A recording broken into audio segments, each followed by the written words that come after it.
కళ్ళు కైపెక్కించే పోకళ్ళు కాటేస్తే కాదంటానా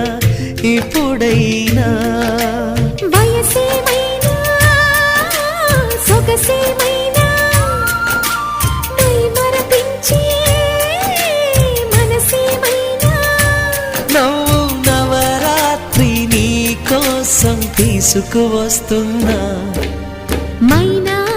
ఏమైనావే మన్మథ మాసం అయినా ఎంతైనా ఇది మెత్తని మోసం